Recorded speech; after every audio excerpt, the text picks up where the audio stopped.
My name is Benjamin Loeb. I'm a cinematographer based out of Norway. How did you start working as a cinematographer? Can you describe the path that led to where you are today? I always had this feeling that like academia wasn't for me and I wanted to do something creative. And I remember I did like a year of technical school in Norway with the intention of becoming an editor, but I never connected with any of the footage that I got. So I kind of felt like me producing my own material was a better path or felt, more in line with what I wanted to do. So I started shooting. I essentially left Norway, reapplied to an art school in Vancouver, and spent 4 years there. And by the time I was done, there was already kind of jobs rolling in, and that's how everything sort of got started. What school did you go to in Vancouver? I went to Emily Carr, University of Art and Design. Were you working in Vancouver mostly, or were you working in the States, back in Norway? I ended up staying in Vancouver after Emily Carr. I kind of fell in love with the city, and most of my work was based in Canada at the time, and then slowly it flipped over to being mainly U.S. based. So I didn't really work in Norway necessarily until I moved back here in 2019 or 2018, and I do maybe one or two jobs a year here, but 99% it's US, some in Canada, some in Europe, but it's mainly the US these days. I feel like I got pretty lucky because I started my career at the beginning of Vimeo, where there wasn't that like the amount of content that exists now. It was different from then. It was also sort of when the 5D came out and everybody was shooting on the 5D, and I had this philosophy that I didn't want to use. I started with film, so I shot a lot of 16, a lot of 35, and I felt like there was a way to separate myself from a lot of other people by having this approach. Vimeo helped me out. Obviously, there is social media at the time, but I think mainly it was kind of the Vimeo platform that jump started me. But it feels very different now. There might have been a recipe then. I don't know if that exists now. Were you basically just posting on Vimeo and it was like being well received? Yeah, like I feel like I had like there was a small community of filmmakers that kind of saw eye to eye in a way, and it felt much more intimate in a certain way.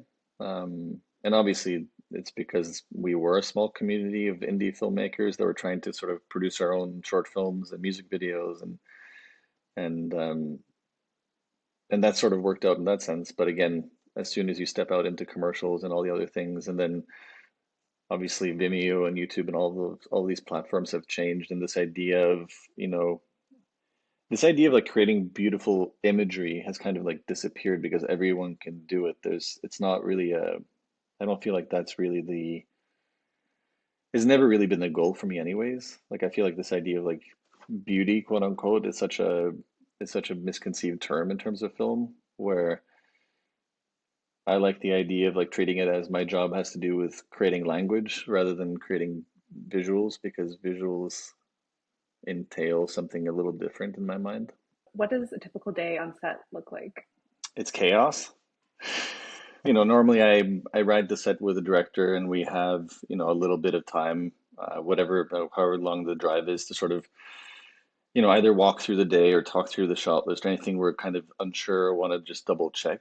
We usually get the set and do a little morning meeting, start with a blocking of the first scene, and as soon as the blocking is done, the director and I would normally go through and sort of reconfirm how we're trying to actually shoot the scene before we start getting into the technical side and lighting and then shooting, and then repeat that as many scenes as there's for the day. So when you get on the set and it's chaos and you're working with your director, how do you bridge creative visions? For me, all of that stuff happens during prep mainly, and it's kind of just me digging into the director's head because, again, I might have ideas, but I feel like my role or my responsibility is to try to sort of almost become one with the director. And I might try to sway things and come in with ideas of how I would think something should be blocked or shot or lit. But I feel like my ideas sort of don't really make a whole ton of sense until I fully understand the director's vision. So it's kind of like a mind melt thing where, I spend 6, 7, 8, 9 weeks trying to get myself as merged with the director as possible so that when I actually do come up with suggestions, they come from a place that's true to the project and true to their vision more than it's true to like my own desires to create something that, is true to my taste, if that makes sense. It's kind of different with each director because everybody's so different, but I feel like this idea of getting to know them as a human being and sort of figuring out their taste.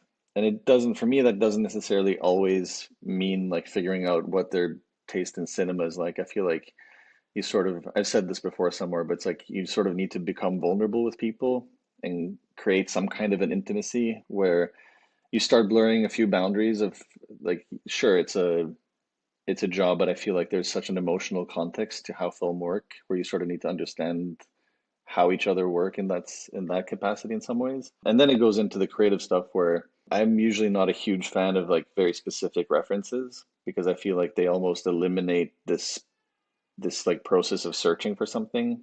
But I really like this idea of like looking at something that's more abstract, even if it's photography or painting or something where it starts a conversation rather than being a very specific element, like, hey, we want to capture this vibe. I like it becoming like a process of language rather than a process of like specifics, if that makes sense. Did you feel like there was a learning curve to like getting comfortable on set and becoming comfortable, being vulnerable in that creative and also like personal capacity? 100%. I think it's quite difficult. Like, it's such a stressful job in the first place. It's like finding a way to sort of like eliminate the stress aspect of it so that you can kind of just feel free to be creative and a bit more free spirited about it. Because I feel like as soon as you let the stress or tensions take over, it kind of eliminates a part of your brain that almost needs to be present in order to sort of be able to deal with it. So I feel like again, like I had this idea that I just wanted to learn from my own failures. I never worked my way up or worked as other jobs within the industry. I feel like, most of my own sort of shortcomings within projects have kind of taught me how to deal with that aspect of it. At least it feels like that now, and it's not to say that I feel like I've figured it out, but I feel like every single time I go back to set, especially on a movie, I feel like I'm a little bit closer to the sort of the person I would like to be when making a film, and it helps me be creative in return in some way. Where do you look for inspiration? I like this idea of like singular vision where you find artists that it can be music, dance, theater, painting, photography, where you just feel like there's an actual artistic vision that doesn't have to do with commercial viability or sales. And I feel like again, it's one of those things that is becoming more and more rare, at least in film. And there's still like a decent like indie world in terms of like cinema being created. It's just being overflowed with sort of garbage content, and it's hard to stand out. But you find movies once in a while that just completely blow your mind because they feel singular. And I feel like again, if whenever I see painting or photography or even listen to music that feels that way, that gives me some kind of inspiration to go from. But I don't necessarily go looking for it like in a specific place. Are there scenes that you filmed that you're particularly pleased with? And if so, which ones? Yeah, I feel like After Yang was such like a rigid process where there were a lot of limitations and restrictions, which is never a bad thing in my opinion. Like I feel like again, like certain constrictions or certain types of, you eliminate things you're searching for, so it becomes a little bit more streamlined in terms of like what you're trying to create. The memory sequences in After Yang were something that I felt kind of, it wasn't something that we necessarily had like 100% figured out. There was a level of abstractness to the approach of how we wanted to make those scenes. Number one, they were handheld in a film that's like 99% static. They also were inconsistent. There was no continuity within them, and it allowed both me and the actors and Kay to sort of feel like we could do something that was a little bit different. So anytime I see that movie and I get to like one of the human memories, it feels fresh in a way. Like I really like how those turned out. Do you have any advice for someone like at the beginning of their career who's trying to break into the film industry? Like I feel like my my advice changes every year because it's like I'm still learning and I'm still trying to figure out my own path. But it's like I think a large part of this is sort of trying to figure out yourself because without having your own taste and without having your own opinions and without having sort of like a backbone to go back to where you can reference and where you can talk about something where you're sort of speaking your own truth in some way. It's really difficult, and I find 99% of the time, what gets me into a job is, the interview or the conversation with the director, way before you're shooting. So I feel like, a lot of this has to do with not just how you present yourself, and obviously your work is a part of that, but I do think a lot of this has to do with your own your own ability to communicate your ideas and your own vision and your own thoughts in relation to work in movies and cinema and art. And again, like I've always been really appreciative of directors who are multidisciplinary, and I feel like it's something that I've appreciated more in cinematographers as well, that are able to sort of not just go 100% into, one thing, but I feel like you can always bridge, music, or even something as simple as like editing versus cinematography. Like I feel like it's the same, like those jobs should overlap. Again, it's about language creation more than visuals.